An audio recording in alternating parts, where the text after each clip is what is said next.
कुछ महत्वपूर्ण बातें जो हर कैंडिडेट को विजन टेस्ट के बारे में मालूम होनी चाहिए। अगर आपने एएलपी, एसएम, पॉइंट्समैन गार्ड का एग्ज़ाम पास किया है, लेकिन अगर आपको चश्मा है, तो आपका मेडिकल एग्ज़ाम लिया ही नहीं जाएगा। मेरा एक एडवाइस है सभी कैंडिडेट्स के लिए। Medical exam in Indian railway. दोस्तों, क्या आपको पता है इंडियन रेलवे की मेडिकल एग्ज़ाम 2 भागों में बँटा हुआ होता है, चाहे वो किसी भी पोस्ट या कैटेगरी के लिए दिया जा रहा हो। पहला, जनरल फिजिकल एग्जामिनेशन। इसका मेन उद्देश्य ये होता है कैंडिडेट मेंटली फिजिकली फिट हो। दूसरा, विजन टेस्ट। इसका उद्देश्य ये होता है कि कैंडिडेट की दृष्टि अच्छी हो और कोई कलर ब्लाइंडनेस या कोई दूसरी बीमारी ना हो। मेडिकल एग्जाम के बारे में डिटेल में चर्चा करेंगे इस वीडियो में। उससे पहले जान लेते हैं इसकी पूरा प्रोसेस क्या है। फ्रेंड्स, अगर आप चैनल पर पहली बार आए हो तो कृपया लाइक एंड सब्सक्राइब ज़रूर कीजिएगा। चलिए आगे बढ़ते हैं। फ्रेंड्स, सारे रिटन एग्ज़ाम और अगर साइको और टाइपिंग वगैरह एग्ज़ाम हुआ हो, क्लियर होने के बाद आपको डॉक्यूमेंट वेरिफिकेशन के लिए डिविजनल हेडक्वार्टर में बुलाया जाता है। डॉक्यूमेंट वेरिफिकेशन सक्सेसफुली कंप्लीट होने के बाद आपको हेडक्वार्टर से ही मेडिकल लेटर दिया जाता है।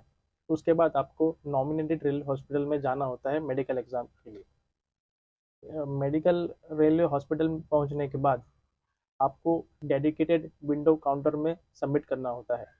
उसके बदले आपको एक फॉर्म दिया जाता है जिसमें तमाम टेस्ट के बारे में विवरण दिया जाता है रूम नंबर के साथ।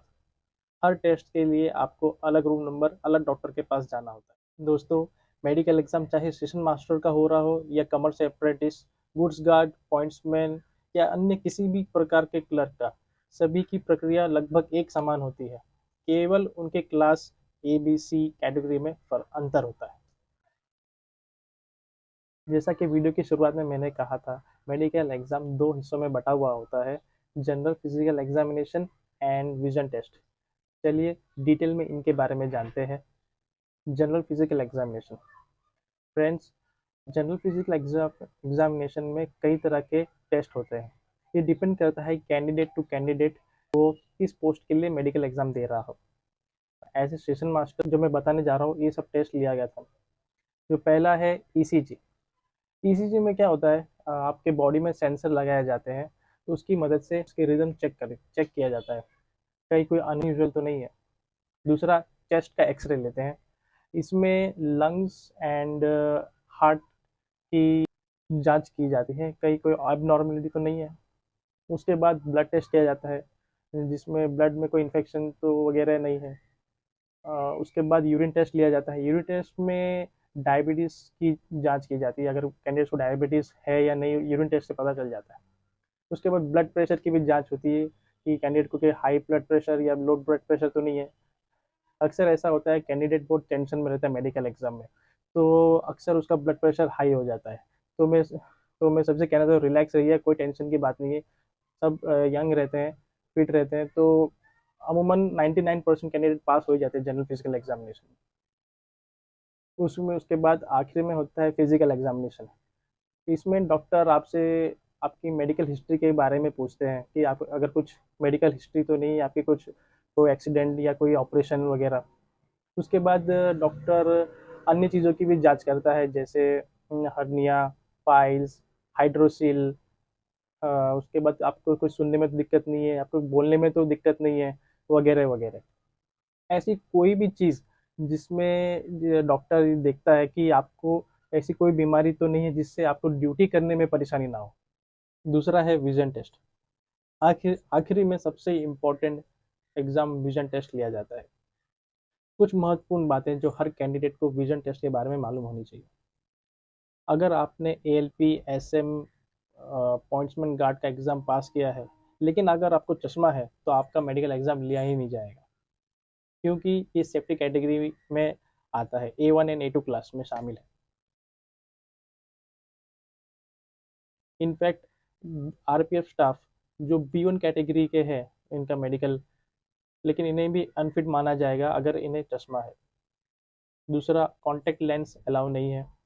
अगर आपने लेज़र ऑपरेशन करा कर रखा है तो भी आपको अलाउ नहीं करेगा मेडिकल एग्जाम देने के। आगे बढ़ते हैं। विजन टेस्ट में सबसे पहले आपका कलर ब्लाइंडनेस चेक किया जाता है। इसे इशिहारा टेस्ट भी कहते हैं।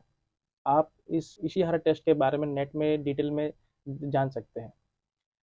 कैंडिडेट अगर ये टेस्ट फेल करता है तो उसे रेलवे में अनफिट माना जाता है। उसके बाद आपसे रीडिंग टेस्ट कराया जाता है। इसमें आप कैंडिडेट को हिंदी या इंग्लिश में पैराग्राफ रीड कराया जाता है। ये पैराग्राफ छोटे अक्षरों में लिखा होता है। उसके बाद आपका आई साइट चेक करते हैं। इसमें क्या होता है, एक बोर्ड रहता है जिसमें बड़े से लेके छोटे छोटे प्लेट्स रखे रहते हैं। उस प्लेट में सी लेटर रखा रहता है इंग्लिश का। तो क्या होता है, डॉक्टर कैंडिडेट को 10 से 15 फीट दूर खड़ा कर देता है और कहता है कि बताइए सी का मुंह किस तरफ खुला है। तो फिर वो प्लेट घुमाता है, फिर आप बताइए किस तरफ खुला है। फिर धीमे धीमे ये सी का आकार छोटा होता जाता है। तो फिर इसमें बताना था कैंडिडेट को अच्छे से कि अभी बताइए किस तरफ सी का मुंह किस तरफ खुला है। इस प्रकार आईसाइट टेस्ट लिया जाता है। तो इस तरह आपका मेडिकल एग्जाम पूरा होता है। सारे टेस्ट सक्सेसफुली कंप्लीट होने के बाद आपको एक फिट सर्टिफिकेट दिया जाता है। वो फिट सर्टिफिकेट आपको वापस हेडक्वार्टर में सबमिट करना होता है। उसके बाद ही आपको वहाँ से ट्रेनिंग के लिए भेजा जाएगा। फ्रेंड्स, मेरा एक एडवाइस है सभी कैंडिडेट्स के लिए। जब मेरा मेडिकल एग्ज़ाम हो रहा था तो ये तो मैं खुद टेंशन में था कि कैसे होगा, कैसे मतलब पास हो पाऊंगा। तो उस टाइम मैं सोच रहा था काश अगर मैं प्राइवेट डॉक्टर के पास जाके मैं पहले ही सब जांच करा लेता तो आज इतना टेंशन नहीं होता मुझे। सो मैं आपसे रिक्वेस्ट करता हूँ, जितने भी टेस्ट के बारे में आज हमने बात किया है, जनरल फिजिकल एग्जामिनेशन और विजन टेस्ट दोनों में, आप प्राइवेट डॉक्टर के पास जाके आप पहले से ही चेक करा लीजिए अपने मन को सुकून के लिए। ताकि जब आपका एक्चुअल में एग्जाम मेडिकल एग्जाम होगा तब आप बिंदास रहोगे, बिना कोई डरे झिझके आप एग्जाम दे सकोगे। फ्रेंड्स, आपको ये वीडियो कैसा लगा कमेंट्स में बताइए। मिलते हैं अगली वीडियो में।